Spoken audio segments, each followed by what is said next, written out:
ഹൃദയ ലൊക്കേഷനിലാണേ. ലൊക്കേഷനിൽ ഞങ്ങൾ ഇന്ന് ബൈക്ക് കത്തിക്കാൻ പോവുകയാണ്. Partner in crime.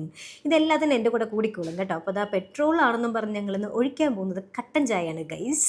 അപ്പോൾ ശരത്തിൻ്റെ ബൈക്കാണ്. അപ്പോൾ ശരത്തിൻ്റെ ബൈക്കിന് പകരം ഞങ്ങളിതാ ഈ ബൈക്കാണ് കത്തിക്കാൻ പോകുന്നത് കേട്ടോ. അപ്പോൾ അതിൻ്റെ മുകളിൽ നല്ല പശയൊക്കെ തേച്ച്, കാരണം ഇങ്ങനെ കത്തി കുറച്ച് നേരം നിൽക്കാം. അവൻ്റെ പെട്രോൾ ആണെങ്കിൽ കത്തി അങ്ങ് തീർന്നു പോകും. പശയാകുമ്പോഴത്തേനും കുറച്ച് നേരം കത്തി അങ്ങ് നിൽക്കും എന്ന് പറഞ്ഞ് പശയൊക്കെ ഫുള്ള് ആ ബൈക്കിൽ ഫുള്ള് ഞങ്ങൾ തേച്ച് കേട്ടോ. അപ്പോൾ നമ്മുടെ ഡയറക്ടർ സാറ് എല്ലാവരും കൂടെ കത്തിക്കാൻ വേണ്ടി നിന്നപ്പോഴാണ് ആ ഒരു സംഭവം ഉണ്ടായത്. മഴ ചതിച്ചു ഗൈസ്. അടിപൊളി മഴയായിരുന്നു. അപ്പോൾ മഴ കുറച്ചൊന്ന് തണിച്ചതിന് ശേഷം ഡയറക്ടർ സാർ കത്തിക്കാൻ നോക്കി. അവസാനം എന്താ കത്തി. ഈ സീക്വൻസ് കണ്ടവരുണ്ടെങ്കിൽ അഭിപ്രായം പറയണം കേട്ടോ, എങ്ങനെ ഉണ്ടായിരുന്നു എന്ന്. ആക്ച്വലി എപ്പിസോഡ് കണ്ടവർ അങ്ങനെ അത് അത്യാവശ്യം നല്ല നല്ല ഷോട്ട്സ് ഒക്കെ ഞങ്ങൾക്ക് കിട്ടി കേട്ടോ. അത്യാവശ്യം ചെറിയൊരു തോതിലൊരു മഴ ഉണ്ടായിരുന്നു. പിന്നെ വേറെ നിവൃത്തിയില്ലാത്തതുകൊണ്ട് ഞങ്ങളങ്ങ് ഷൂട്ട് ചെയ്തു. ചെറിയൊരു പേടി ഉണ്ടായിരുന്നു. ചെറിയ പേടിയല്ല, നല്ല രീതിയിൽ പേടി ഉണ്ടായിരുന്നു. പാറു നിൽക്കണം നിപ്പ് കണ്ടാൽ അവൾ പേടിച്ച് നിൽക്കുമായിരുന്നു കേട്ടോ. പക്ഷേ എന്തായാലും അടിപൊളിയായിട്ട് ഷൂട്ടിംഗ് നടന്നു. അത്രയേ ഉള്ളൂ. ബൈ.